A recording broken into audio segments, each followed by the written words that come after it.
Na escola bíblica dominical de hoje, nós vamos estudar a lição de número 6, o avivamento no ministério de Pedro. Na aula de hoje, nós vamos destacar as características do apóstolo Pedro antes da experiência do Pentecostes. Também nós vamos compreender o impacto do batismo no Espírito Santo no caráter do apóstolo Pedro. Ao final da aula, nós vamos ressaltar a importância do avivamento espiritual para a igreja dos dias atuais, mediante a experiência do batismo no Espírito Santo. Fique conosco para mais um estudo da Palavra de Deus na Escola Bíblica Dominical.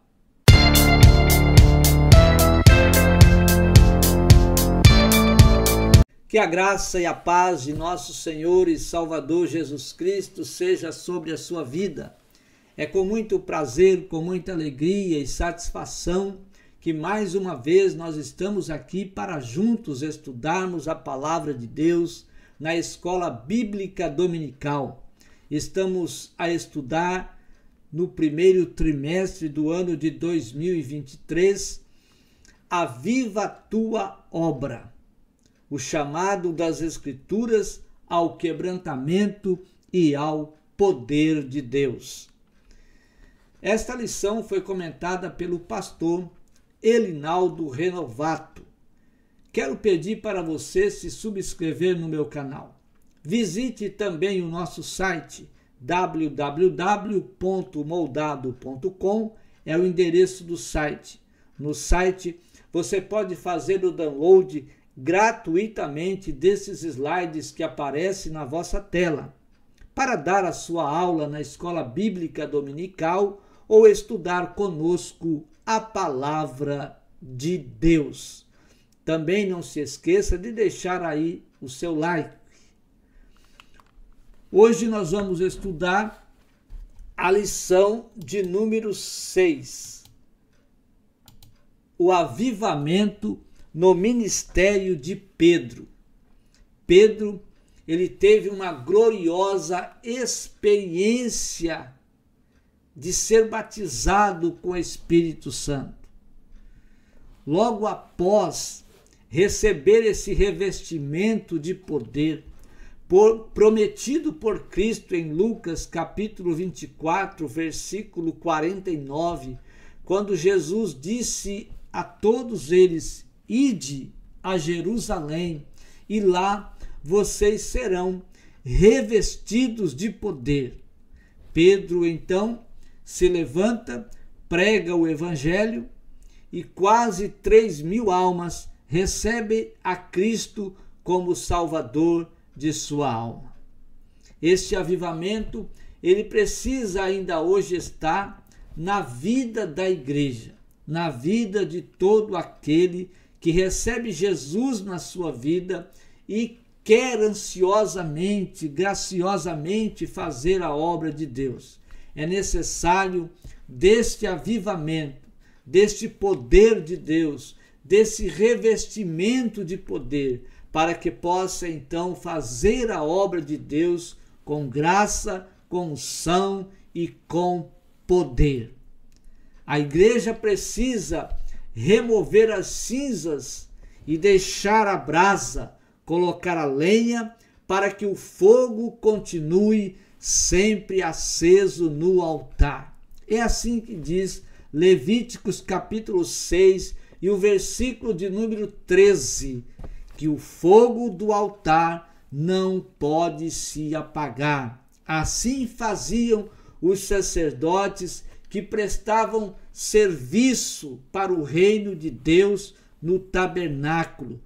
Todos os dias, após ter queimado o holocausto, eles removiam as cinzas, colocavam a lenha para que o fogo permanecesse aceso. O fogo é o símbolo do Espírito Santo, aceso na vida da igreja para levar a palavra de Deus a todos.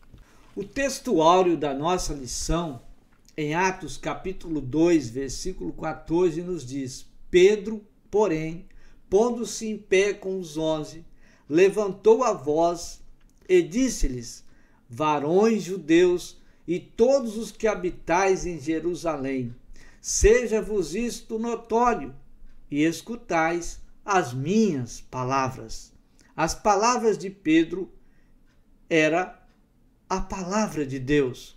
A palavra de Deus que agora ele pregaria, que ele anunciaria, que ele falaria. E ele pegou o texto de Joel, capítulo 2, versículos 28 e 29, e falou da descida, do derramamento do Espírito Santo. No versículo 37, o povo se compungiu de estarem ouvindo a palavra de Deus e perguntaram: o que faremos nós, varões, irmãos? E Pedro, então, ousadamente, cheio da graça de Deus, cheio do Espírito Santo, Pedro diz: arrependei-vos, para que vocês recebam o perdão dos vossos pecados e recebam também o dom do Espírito Santo sobre as suas vidas. A verdade prática, a vida de um crente pode ser comparada entre o antes e o depois de um avivamento. Veja que antes do avivamento, Pedro era um crente diferente. Depois do avivamento, ele passa a ser um crente especial, um crente cheio da graça de Deus, um crente cheio de poder, que agora ousadamente se levanta para anunciar o reino de Deus a muitas pessoas. A Bíblia nos diz que quase 3.000 almas se arrependeram dos seus pecados, se converteram a Cristo, recebendo Jesus nas suas vidas. A leitura bíblica em classe está em Atos capítulo 2, versículos 14 a 24. O primeiro tópico da nossa lição, Pedro antes do Pentecostes. Como era Pedro antes do Pentecostes? Como foi Pedro depois do Pentecostes? E aqui nós vamos ver duas atitudes do apóstolo Pedro. Uma das atitudes do apóstolo Pedro foi quando ele deu uma resposta a qual Jesus havia interrogado todos os discípulos. Jesus havia perguntado aos seus discípulos o que o povo falava dele, como o povo pensava dele, o que o povo achava dele, e isso também nós, como ministros, devemos fazer. Devemos olhar por entre os ombros, devemos olhar por trás dos ombros e ouvir o que as pessoas estão dizendo de nós. Fazemos essa enquete das nossas vidas.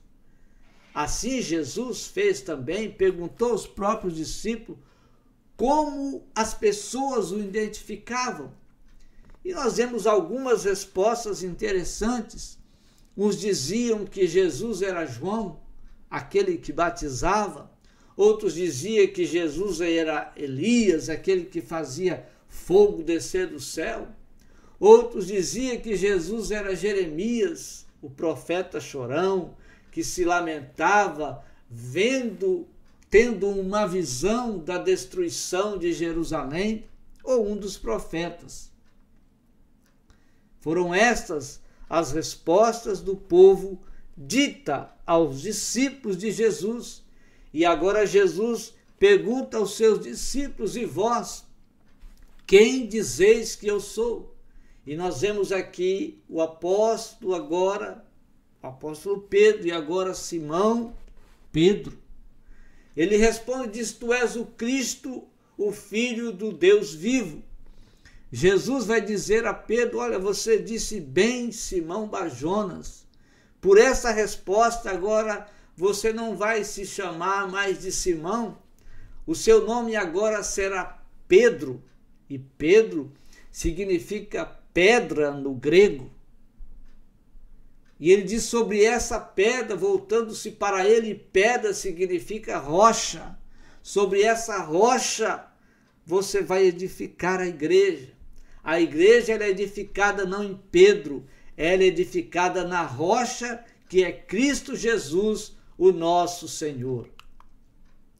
Pedro se sentiu gratificado, se sentiu lisonjeado com essa resposta, mas logo após,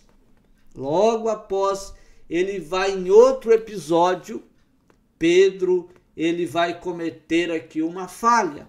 Jesus vai chamar a atenção do apóstolo Pedro.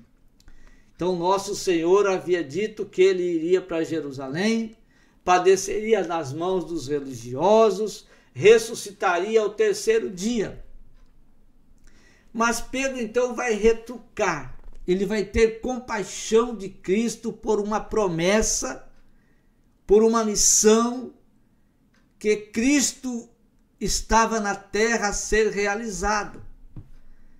E então Pedro vai dizer: Senhor, tem misericórdia, tem compaixão de ti. E vai dizer: de modo nenhum te acontecerá isso.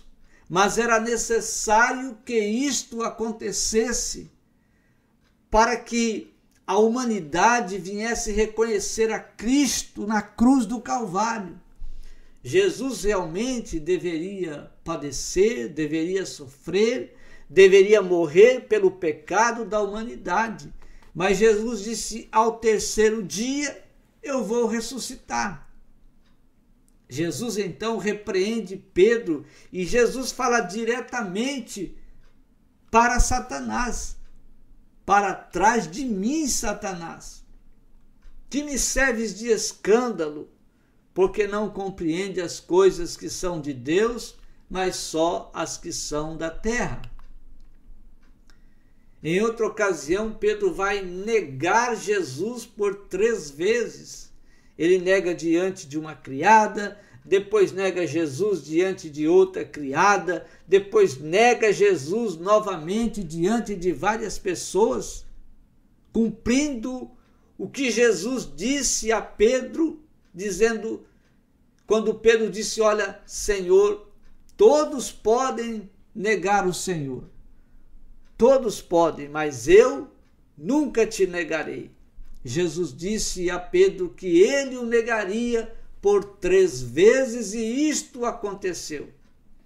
Quando isto acabou de acontecer, houve um sinal.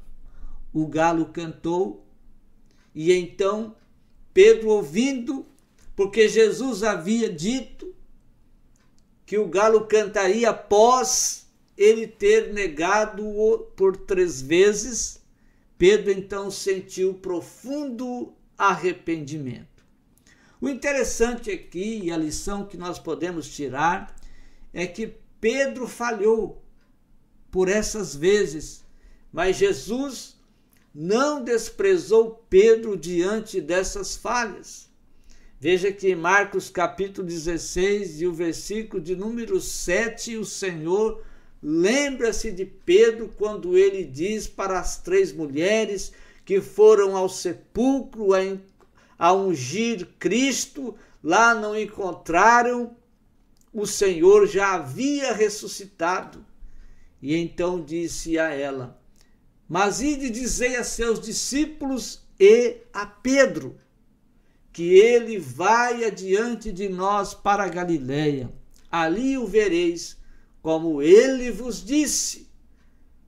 O anjo ou um varão, ou enfim, como diz a sua versão, vai dizer: olha, os discípulos dele, os discípulos de Cristo, vão a ele para a Galileia. Ele não está mais aqui, ele ressuscitou. Mas vai, dize aos discípulos e a Pedro que ele vai adiante de vós para a Galileia, ali o vereis, como ele vos disse. Assim como Jesus, não devemos desprezar as pessoas por suas falhas e nos lembrar que ele veio para restaurar os fracos, ele veio para dar saúde aos doentes, ele veio para salvar o perdido, ele veio para guiar o desorientado de Deus.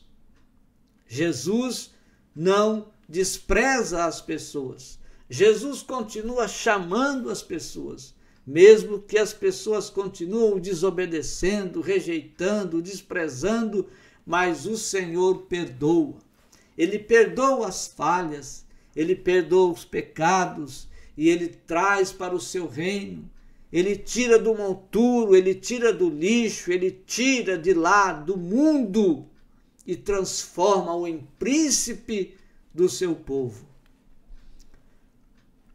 Em Marcos 2:17 diz, e Jesus, tendo ouvido isso, disse, dos sãos não necessitam de médico, mas sim os que estão doentes. E Jesus vai dizer, eu não vim chamar os justos. Há muitas pessoas que se consideram justas, outras soberbas, outras orgulhosas, outras pessoas acham que são autossuficientes, não dependem de Deus, não dependem de Jesus. São pessoas que se consideram justas, importantes diante dos homens. Jesus não veio chamar essas pessoas.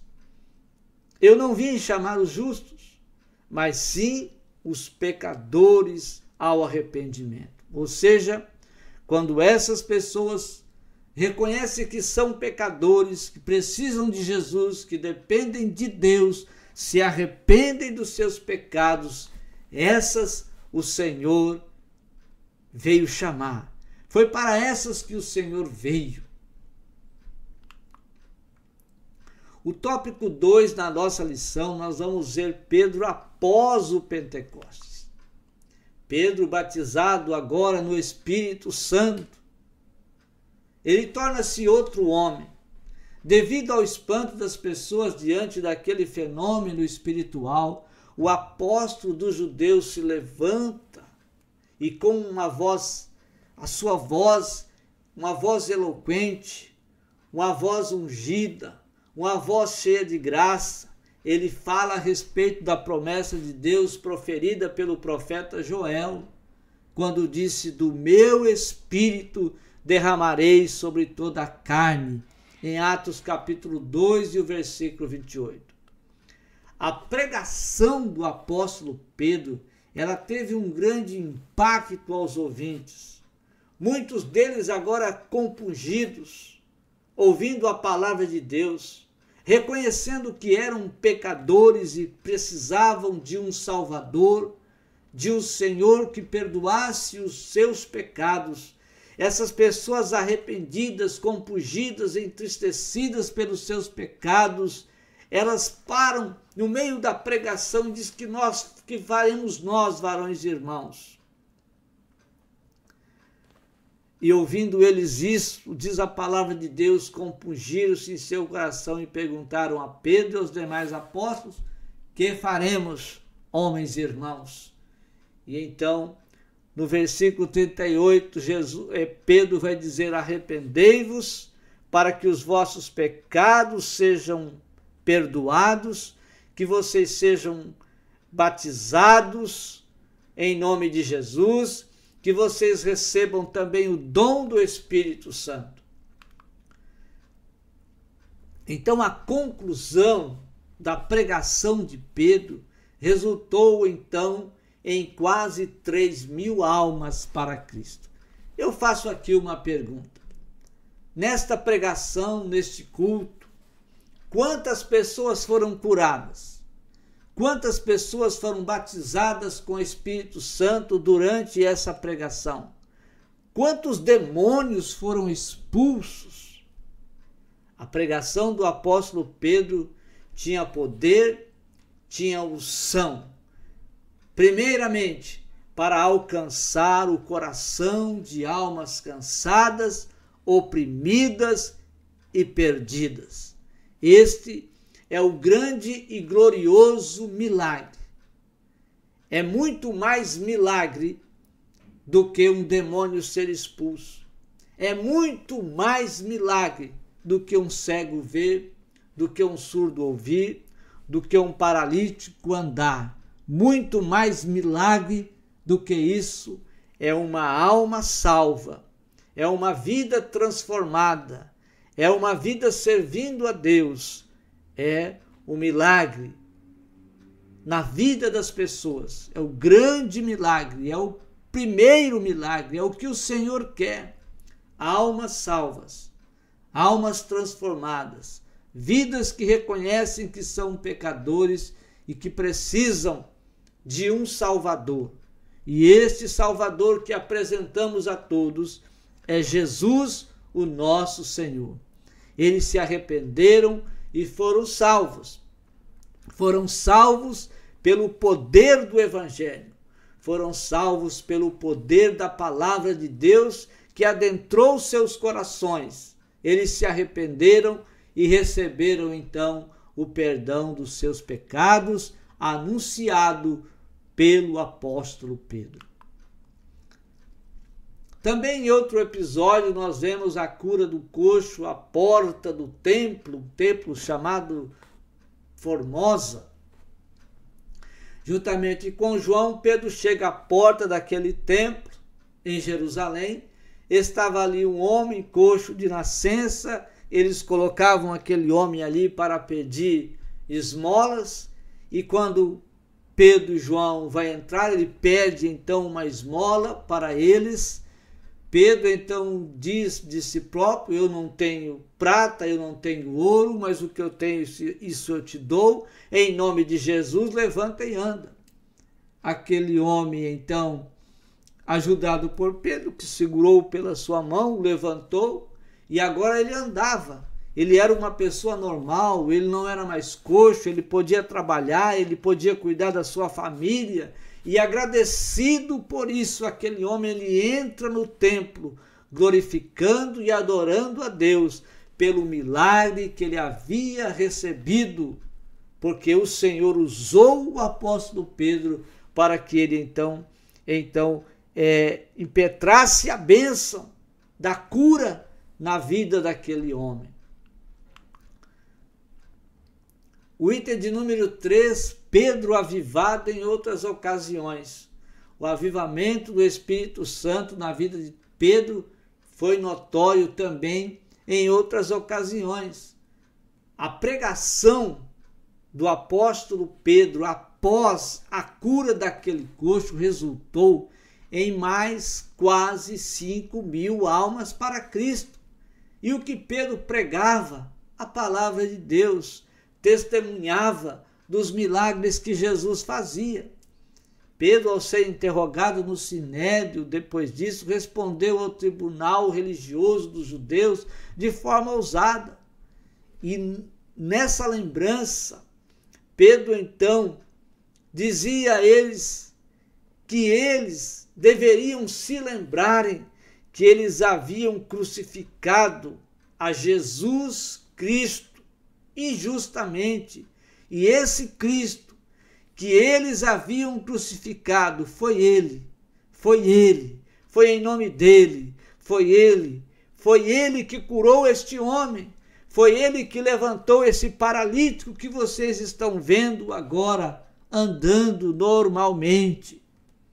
Pedro e João, depois, quando eles se reuniram com os demais discípulos, eles relataram tudo o que havia acontecido e foram orar. Nesta oração, o lugar onde eles estavam tremeu. É o que diz Atos, capítulo de número 4, versículos 29 a 31. O tópico de número 3 fala a igreja de hoje e o avivamento do Pentecoste. A igreja atual e o Pentecostes. O Senhor Jesus previu que antes da sua volta haveria uma grande falta de fé. Daí a reveladora pergunta: quando, porém, vier o Filho do Homem, porventura achará fé na terra? O que significa esta falta de fé?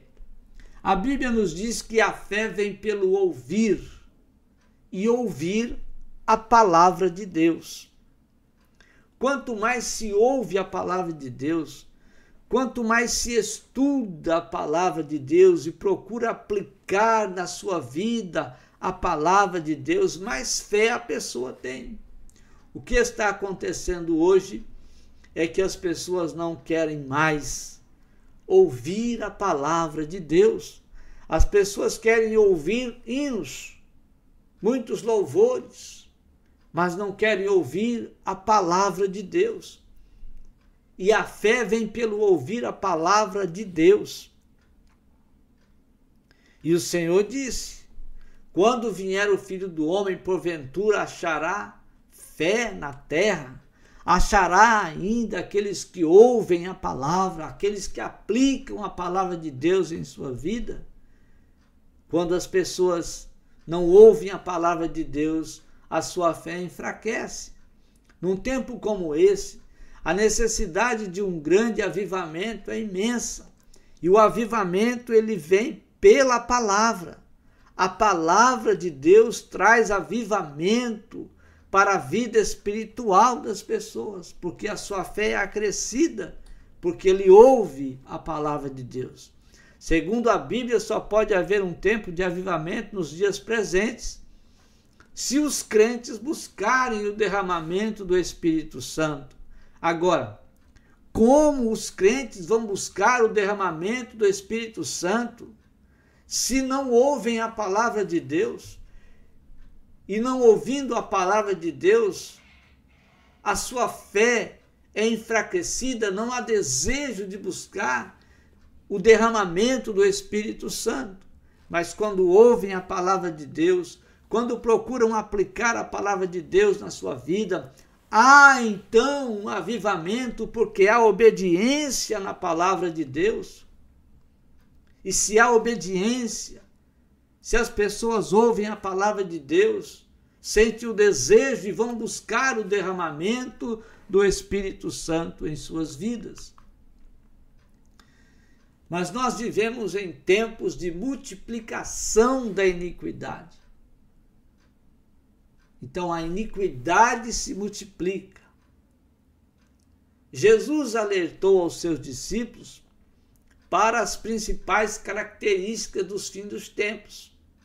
Será uma época marcada pela multiplicação da iniquidade e do esfriamento do amor. É claro, se há multiplicação de pecado, também há um esfriamento do amor.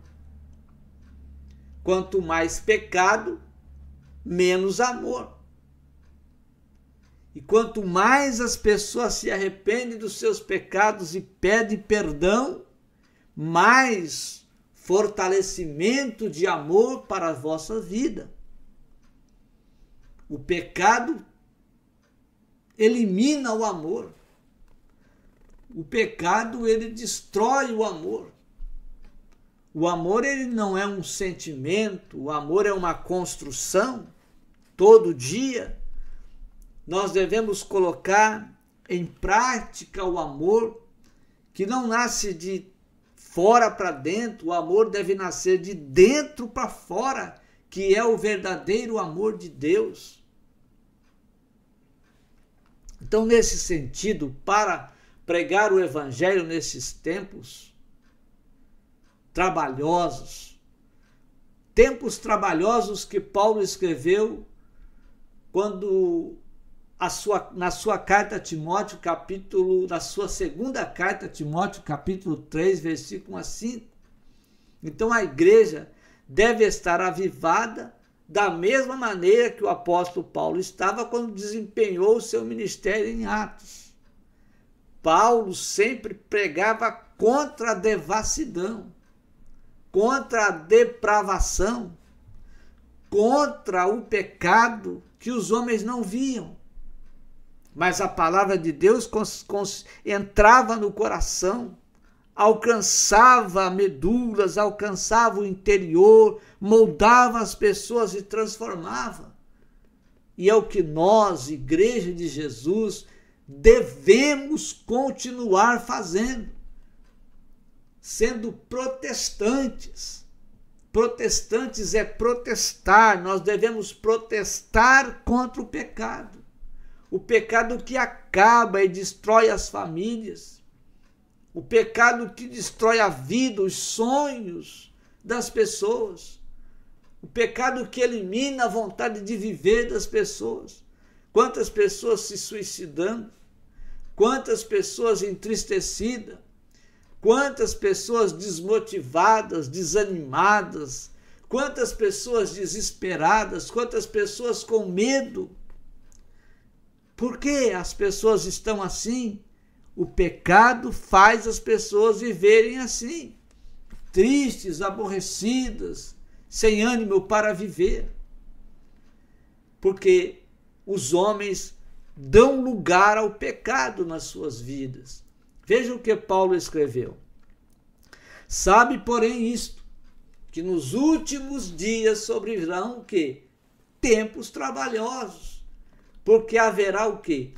Homens amantes de si mesmos, homens avarentos, presunçosos, soberbos, blasfemos, desobedientes a pais e mães, ingratos, profanos, sem afeto natural, irreconciliáveis, caluniadores, incontinentes, cruéis, sem amor para com os bons, traidores, obstinados, orgulhosos, mais amigos dos deleites, dos prazeres, mais amigos da carne, mais amigos do mundo do que amigos de Deus.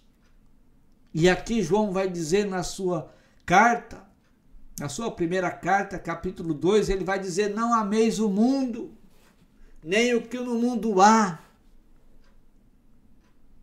Paulo também, na primeira carta aos Coríntios, capítulo 5, versículo 17, ele diz: as coisas velhas já se passaram, eis que tudo se fez novo. O homem deve ser amigo de Deus, tendo aparência de piedade, mas negando a eficácia dela. E Paulo vai dizer: destes, afasta-te. Agora a igreja será arrebatada. Quem vai ser arrebatado? A igreja de Cristo. A parábola das 10 virgens, em Mateus capítulo 25, fala de dois grupos de crentes, duas igrejas. Porque Jesus, ele vai tirar a igreja de dentro de uma igreja. E aqui nós vemos dois grupos de crentes. Um grupo prudente e um grupo imprudente. E esses dois grupos estão andando ao encontro do noivo, ao encontro de Cristo. Os dois grupos estão andando. Os dois grupos têm lamparina, os dois grupos têm azeite, os dois grupos vão ao encontro de Cristo. Mas veja que na parábola vai dizer que os dois grupos adormeceram. O azeite que estava nas lamparinas se acabou e por isso o fogo das lamparinas também se apagaram. Porque o azeite acabou. Mas houve um clamor: eis aí vem o esposo. E então, aqui nós vamos ver a diferença. Porque o grupo de crentes prudentes tinham azeite armazenado, trouxeram azeite em uma vasilha separada, caso o azeite da lamparina se apagasse, se acabasse. Mas o grupo imprudente, em outras versões, diz que as virgens loucas não trouxeram esse armazenamento de azeite. E agora o grupo prudente começa a encher novamente as suas lamparinas com o azeite, para que voltasse novamente as chamas e pudessem ir ao encontro do noivo, receber agora o noivo. O grupo imprudente não tinha armazenamento de azeite. E nós vemos assim, Nós devemos orar. Nós devemos viver uma vida santa, procurando melhorar a cada dia mais, se esforçar para ser santos. Não é Deus que nos vai fazer santo. É nós que nos santificamos. Porque Paulo diz: enchei-vos do Espírito Santo. Então é nós que devemos nos encher do Espírito Santo. Pedro vai dizer na sua carta: sede santos. Nós devemos ser santos. Sede santo como o vosso Pai, como Deus é santo. Sede santo em toda a vossa maneira de viver. Então nós devemos ser santos, é nós que nos santificamos. Agora, como nós nos santificamos? Nos santificamos na leitura da palavra e na aplicação dela na nossa vida. Quando nós aplicamos a palavra de Deus na nossa vida para viver de acordo com o que está escrito na Bíblia, nós estamos buscando uma vida de santificação. Quando nós oramos, nós procuramos falar com Deus. E dessa forma nós vamos sendo as noivas prudentes, porque temos contato com Deus, temos comunicação com Deus na oração. Estamos nos esforçando para colocar em prática a palavra de Deus na nossa vida, para agradar, para adorar a Deus.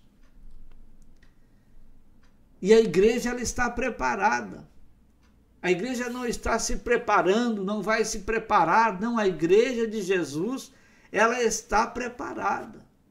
E quando o Senhor Jesus, o noivo, vier buscar a sua noiva, vier buscar a sua igreja, ele estará nas nuvens. A igreja será arrebatada e viverá para sempre com o Senhor. Essa é a ocasião do arrebatamento. E o que nós devemos fazer como igreja?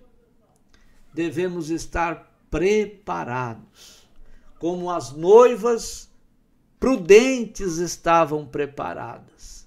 Porque quando as noivas imprudentes pediram: dá-nos do vosso azeite, as prudentes disseram: como nós vamos te dar? Nós trouxemos para nós, não tem como alguém dar salvação para outro. Não tem como alguém dar santificação para outro. Imagina o noivo vindo. Se a igreja tivesse o tempo de parar, se a igreja tivesse tempo de pensar nesse momento, e o filho dissesse ao pai: pai, me dá do seu azeite. Se o pai pudesse pedir, se o homem pudesse pedir para a sua esposa: minha esposa, me dá do seu azeite. Quantas crianças que pensam, que sabem, não são mais inocentes. Quantos jovens, adolescentes estão por aí a brincar de ser crente, achando que vai ser salvo porque o seu pai é, porque a sua mãe é. Imagine se tivessem que pensar: mamãe, me dá do seu azeite porque o meu acabou. Minha esposa ou meu esposo, me dá do seu azeite porque o meu já acabou.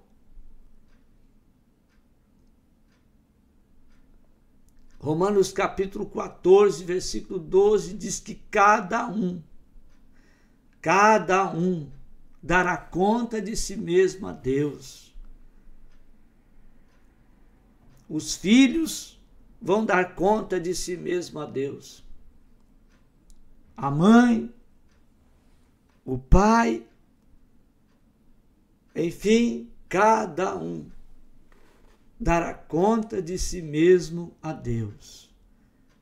Pai e mãe não salva filhos. Os filhos não salvam os pais. Parentes não salva famílias e família não salva parentes. Quem salva é Jesus. Todos, cada um, deve receber Jesus na sua vida e procurar ser salvos, ser santos, e no dia do arrebatamento subirá para o céu. Jovens, adolescentes, crianças, mamães, papais, receba Cristo, tenha uma vida santificada diante do Senhor, porque Ele vem a qualquer momento para buscar a igreja que está preparada para este glorioso dia, para este maravilhoso dia estar com o Senhor para sempre. Deus abençoa ricamente a sua vida, Deus abençoe sua família e até a próxima oportunidade, se o Senhor nos conceder, quando nós estaremos aqui para mais uma escola bíblica dominical. Deus te abençoe em nome de Jesus.